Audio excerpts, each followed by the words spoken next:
Shalom saudara terkasih dalam Tuhan. Kita bersyukur hari ini karena kebaikan Tuhan.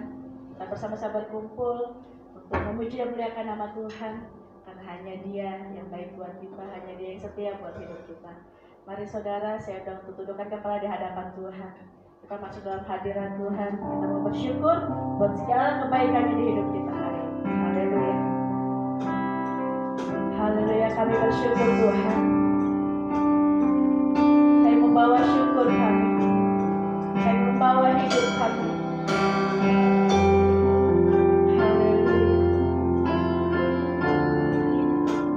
Kita bawakan pujian.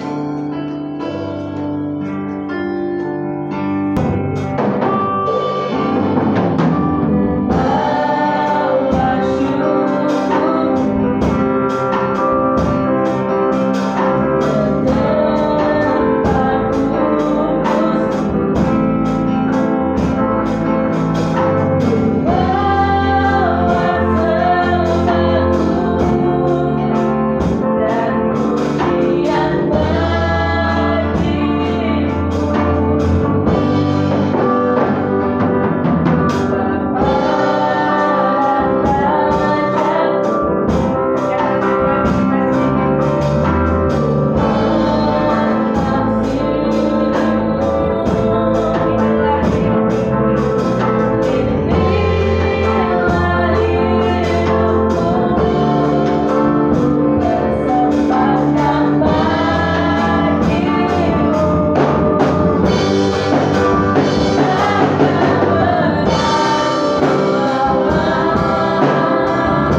Kami percaya Bapa kuasa-Mu, lawatan-Mu Tuhan. Engkau nyatakan dimanapun kami berada. Walaupun kami ada di rumah, kami ada di gedung gereja, atau dimanapun kami berada Tuhan, kami percaya Engkau nyatakan kuasa-Mu, Engkau nyatakan mujizat-Mu, memulihkan kekuatan kami, memulihkan Tuhan hidup kami Bapa. Biarlah Tuhan kami memberikan yang terbaik, pujian kami bagi nama-Mu Bapa. Dan kami serahkan Bapa ibadah kami dari awal sampai akhirnya nanti ke dalam tangan Tuhan. Hanya di dalam nama Tuhan Yesus kami berdoa dan mengucap banyak syukur. Haleluya. Amin. Kita bersyukur, kita ada karena Tuhan Yesus. Kita sehat, kita kuat, dan hari ini kita menunjukkan bahwa kita bisa menaikkan pujian, lebih semangat lagi buat Tuhan kita. Amin. Haleluya. Kita mengangkat pujian ini mengatakan berkuasa di bumi di surga, yaitu Tuhan kita, Yesus Kristus. Amin.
Haleluya. Mari saudara, saya kembali undang tundukkan kepala di hadapan Tuhan.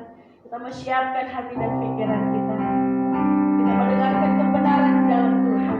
Firman Tuhan dan menjadi pelita kaki kita. Dan saya percaya, dimanapun saudara berada, saat mendengar firman Tuhan dan kebenaran, saudara akan dipulihkan. Masalah akan Tuhan berikan jalan keluar. Dan hidup kita akan dibaharui oleh Tuhan. Karena penolong hidup kita hanyalah Tuhan.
Puji Tuhan, marilah kita akan berdoa sebelum kita mendengarkan firman Tuhan.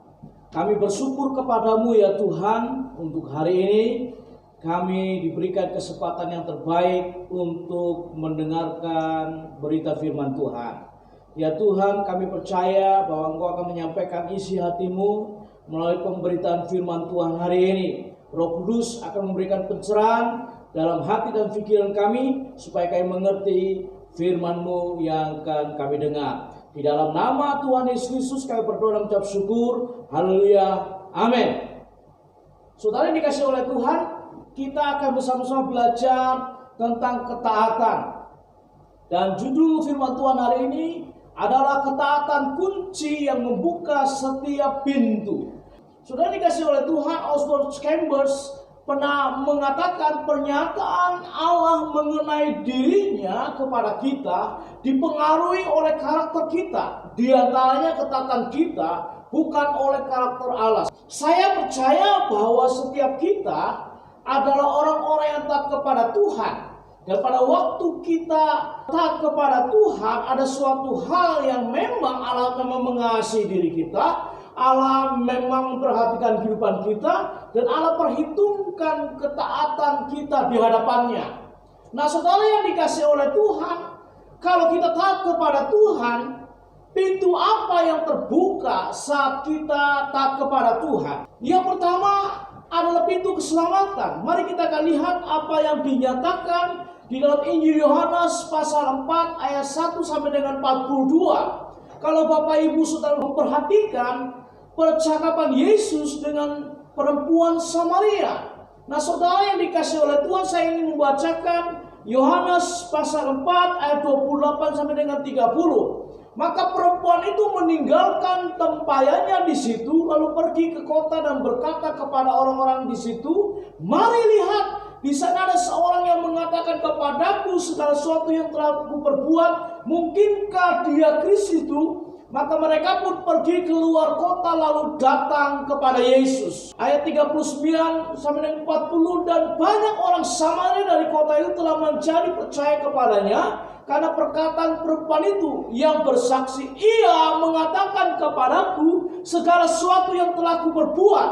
Ketika orang-orang Samaria itu sampai kepada Yesus, mereka meminta kepadanya supaya ia tinggal pada mereka, dan ia pun tinggal di situ 2 hari lamanya. Ayat 41 dan 42, dan lebih banyak lagi orang yang menjadi percaya karena perkataannya, dan mereka berkata kepada perempuan itu, "Kami percaya, tetapi bukan lagi karena apa yang dikau katakan, sebab kami sendiri telah mendengar dia, dan kami tahu bahwa dialah benar-benar juru selamat dunia." Saudara yang dikasihi oleh Tuhan, kalau kita memahami teks dalam Yohanes pasal 4 ayat 1 sampai 42, maka kita bisa melihat bahwa awal percakapan Yesus dengan perempuan Samaria ini antara orang Yahudi yang digambarkan dalam pribadi Yesus dengan orang Samaria yang digambarkan dalam pribadi perempuan ini. Dan awalnya Yesus ingin melihat keberadaan sebenarnya dari kehidupan wanita atau perempuan ini, yang dimana akhirnya Yesus mengetahui dan perempuan ini menyadari kehidupannya dan dia mengalami pertobatan. Saudara yang dikasihi oleh Tuhan, dan pertobatannya luar biasa, mengalami pembaharuan dalam kehidupannya, sehingga perempuan ini taat dengan apa yang telah dialami olehnya ketika berjumpa dengan Yesus.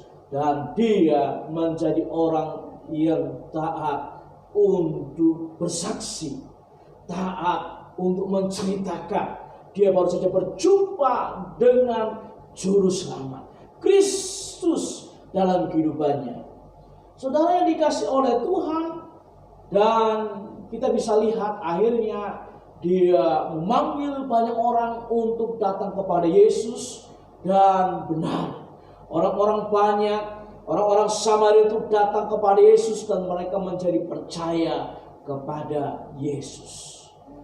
Saudara yang dikasihi oleh Tuhan, tanpa ketaatan Injil tak menyelamatkan. Apa maksudnya? tanpa ketaatan melakukan firman Tuhan dengan bersaksi kepada setiap orang, tak mungkin kita mengalami pengenapan janji Tuhan bahwa Dia akan menyelamatkan orang-orang terhilang melalui hidup kita.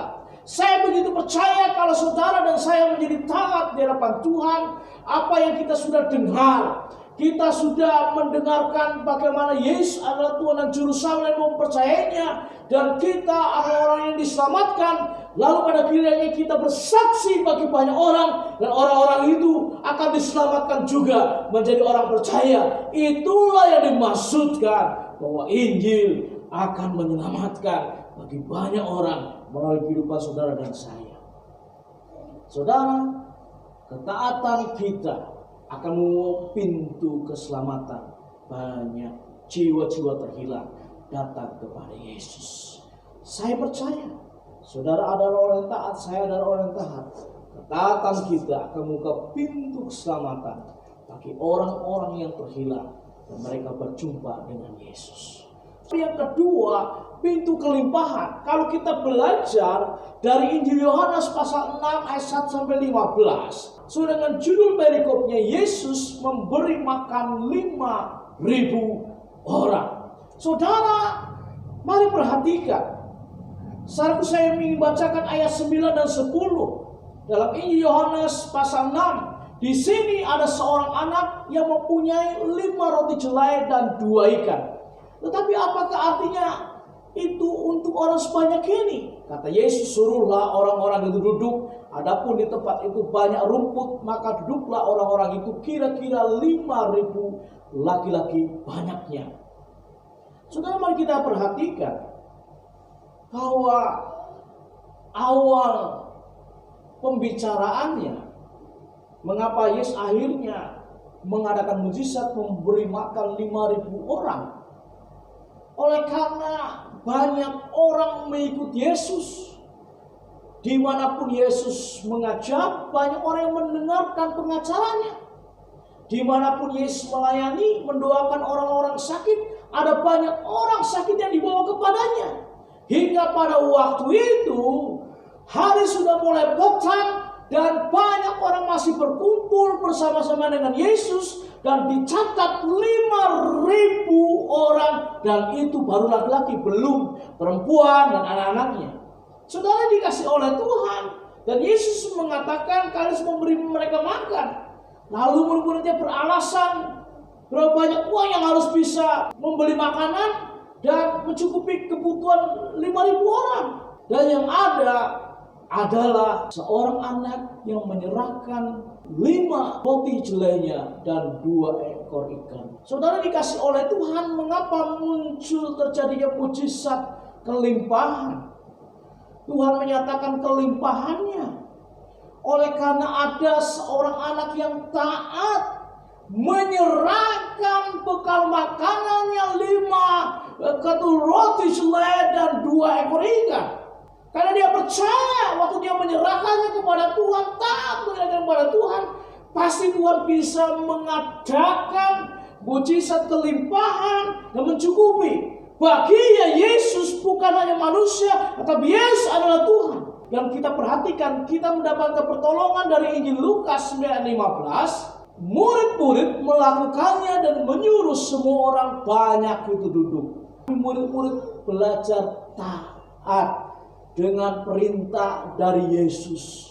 Yesus mengatakan suruh mereka duduk. Dan kita bisa lihat ketaatan murid-muridnya melakukan perintah Yesus agar mengatur orang-orang itu duduk.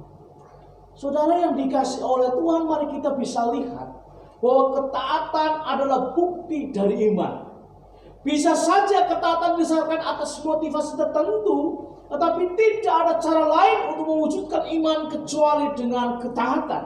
Karena iman, anak itu menyerahkan makanannya kepada Yesus. Karena iman, murid-muridnya menyuruh banyak orang, ribuan orang itu duduk, dan mujizat kelimpahan dinyatakan.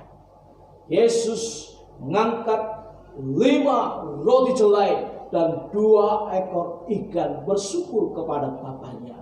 Dan yang terjadi, kita bisa lihat happy ending. 5.000 orang tercukupi. dengan makan mujizat kelimpahan itu. Dan yang sisa 12 bakul. Luar biasa bukan? Kalau kita taat kepada Tuhan, pintu kelimpahan dinyatakan. Tidak ada yang bisa menghalangi kalau Tuhan sudah bekerja dalam kehidupan kita. Pintu yang ketiga adalah pintu kesembuhan. Mari kita akan bisa lihat Injil Yohanes 9 ayat 1 sampai dengan 7. Yesus menyembuhkan orang yang buta sejak lahirnya. Di dalam Yohanes 9 ayat 6 dan 7, setelah ia mengatakan semuanya itu, ia meludah ke tanah dan mengaduk ludahnya itu dengan tanah, lalu mengoleskannya pada mata orang buta tadi dan berkata kepadanya, pergilah, basuhlah dirimu dalam kolam Siloam. Siloam artinya yang diutus. Maka pergilah orang itu, ia membasuh dirinya lalu kembali dengan matanya sudah melek. Saudara yang dikasih Allah, luar biasa. Orang ini buta sejak lahirnya. Bukan karena dia berdosa, bukan karena orang tua yang berdosa, tetapi karena memang kehendak Allah akan dinyatakan dalam kehidupannya. Pekerjaan Tuhan akan diwujudkan dalam kehidupannya. Ketaatan orang buta itu untuk membasuh dirinya dalam kolam Siloam sesuai perintah Yesus, membuka pintu kesembuhan bagi dirinya. Saudara yang dikasih oleh Tuhan, kesembuhan dari Tuhan masih ada sampai detik ini.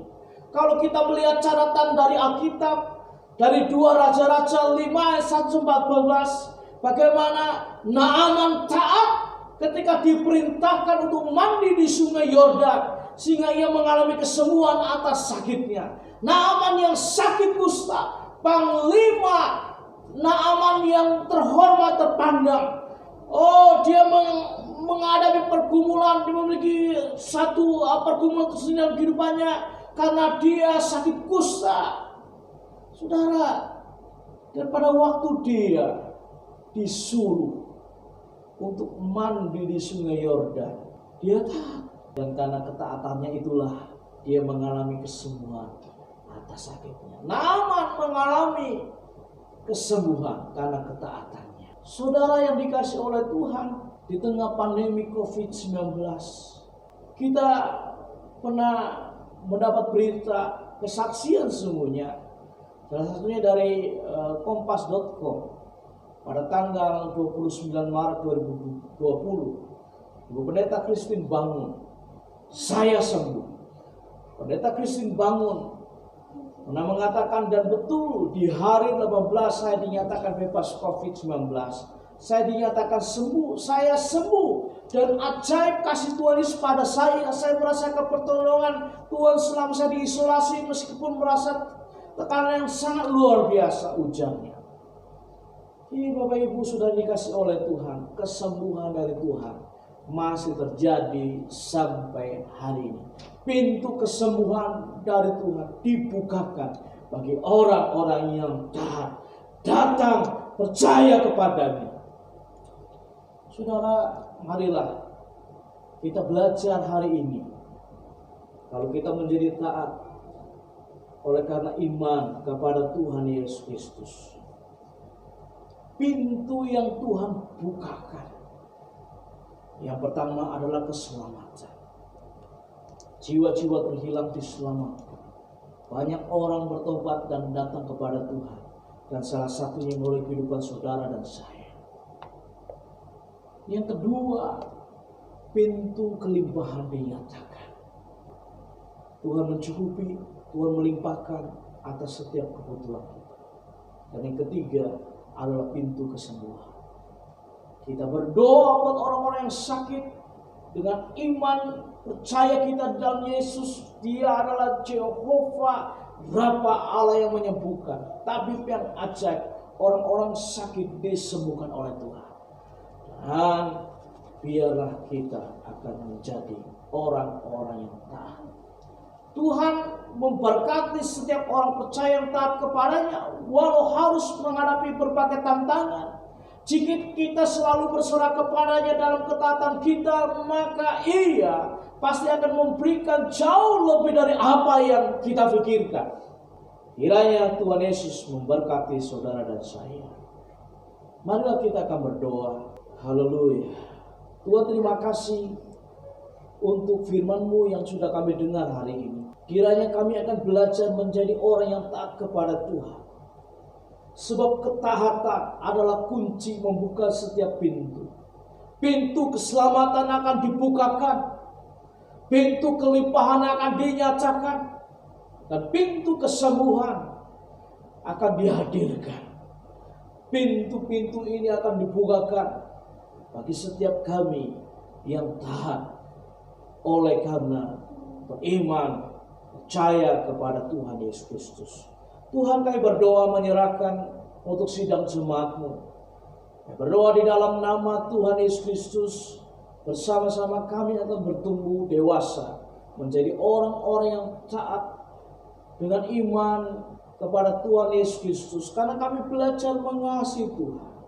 Kami akan belajar taat dengan penuh sukacita. Ya Tuhan, kami berdoa di dalam nama Tuhan Yesus untuk jemaat-Mu yang sedang bergumul. Hamba berdoa di dalam nama Yesus, Tuhan nyatakan kesembuhan.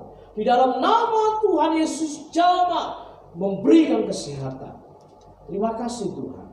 Setiap umat-Mu yang sedang bergumul, mengalami masalah, tantangan, Tuhan nyatakan kemenangan. Karena Engkaulah sumber jawaban atas kehidupan mereka. Tuhan, terima kasih. Kami berterima kasih, bersyukur oleh karena firman-Mu sudah kami dengar. Kiranya kami akan lakukan dalam kehidupan kami. Kami mengembalikan segala pujian, hormat, syukur bagi nama Tuhan Yesus Kristus. Di dalam nama Tuhan Yesus Kristus kami berdoa. Haleluya. Amin.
Dan hari ini Tuhan kami mengucap syukur bersama-sama. Baik kami yang ada di rumah, kami mengucap syukur untuk kasih setia-Mu dalam hidup kami Tuhan.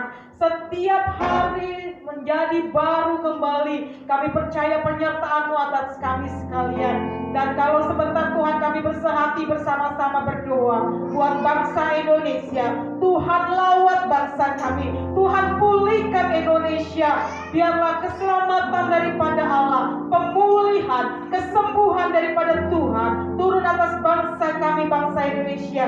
Kami merindu Tuhan, bersama-sama melihat mujizat-Mu terjadi buat bangsa Indonesia Tuhan.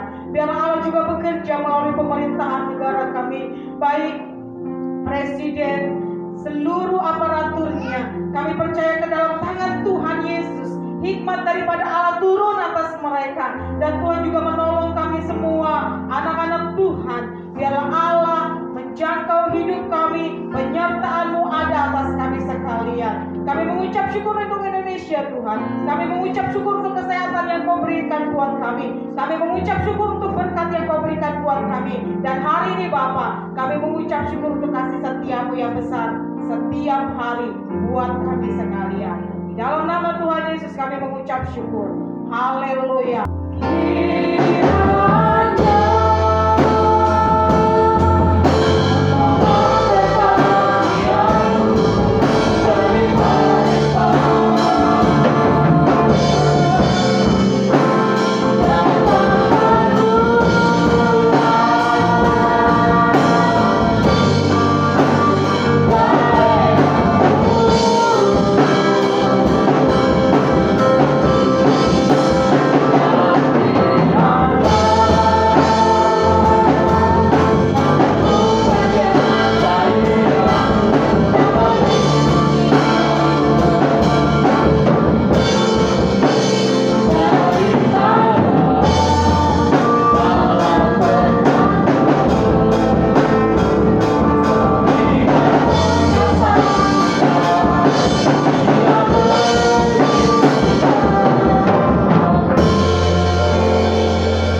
Tuhan. Tuhan memberkati dan melindungi engkau. Tuhan menyinari engkau dengan wajah yang memberi kepadamu kasih karunia. Tuhan menghadapkan wajahnya kepadamu memberi damai sejahtera. Kiranya damai sejahtera dari Allah Bapa, kasih karunia dari Tuhan Yesus Kristus, persekutuan bersama dengan kuasa Roh Kudus menyertai kita hari ini, dan Tuhan datang kali kedua kali menjemput gerejanya dan saya dengan penuh sukacita. Mari kita katakan bersama, amin.